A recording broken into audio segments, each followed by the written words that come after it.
Surat Al-Fatihah merupakan suatu surat yang paling agung dan masyhur di dalam Al-Quran. Selain letaknya berada di awal atau pembukaan Al-Quran, surat ini juga terbukti banyak mengandung fadilah atau faedah yang dapat digunakan oleh kaum muslim yang membacanya. Dengan berbagai fungsi yang berada di dalamnya, maka tidak heran jika surat Al-Fatihah ini sangat terkenal di kalangan masyarakat muslim, terutama bagi yang ahli Al-Quran. Surat Al-Fatihah terdiri atas 7 ayat. Dari beberapa keterangan disebutkan bahwa surat ini mempunyai bermacam-macam faedah dan fungsi, baik dibaca secara keseluruhan ayat maupun dari bagian ayatnya. Pada ayat pertama misalnya, yaitu basmalah. Basmalah, ayat yang sering kita ucapkan sehari-hari, ternyata memiliki fadilah dan khasiat tertentu apabila diamalkan dengan cara yang benar. Banyak ulama yang menyebutkan tentang faedah dan khasiatnya, diantaranya adalah sebagai berikut.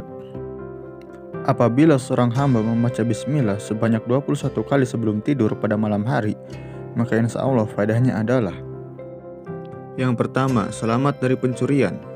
Yang kedua, selamat dari kebakaran. Yang ketiga, tidurnya tidak diganggu oleh setan. Yang keempat, tidak akan meninggal secara mendadak. Yang kelima, tidak diganggu oleh makhluk halus atau jin. Apabila terdapat seseorang yang kerasukan makhluk halus atau jin, maka basmalah dapat dijadikan syarat penyembuhannya.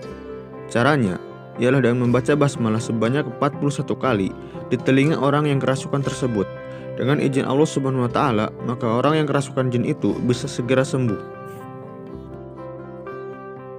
Apabila seseorang berhadapan dengan orang yang zalim atau jahat, yang suka menganiaya atau hakim yang tidak adil, lalu orang tersebut membaca basmalah sebanyak 50 kali, maka insya Allah orang tersebut bisa berubah, tidak jahat lagi, tidak zalim, segera adil, dan tidak menganiaya lagi.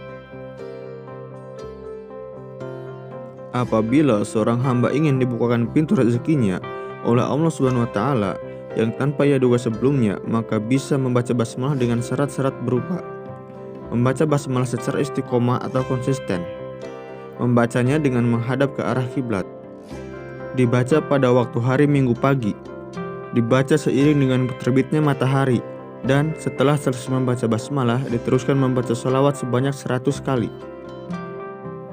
Apabila basmalah dibaca sebanyak 100 kali pada saat siang hari dan 100 kali pada malam hari, maka faedahnya antara lain adalah dibukakan pintu rahmat oleh Allah Subhanahu wa Ta'ala, tercapai segala cita-cita, dan terkabul segala keinginannya. Itulah 5 amalan membaca basmalah yang bisa kita amalkan di dalam kehidupan sehari-hari. Semoga bermanfaat.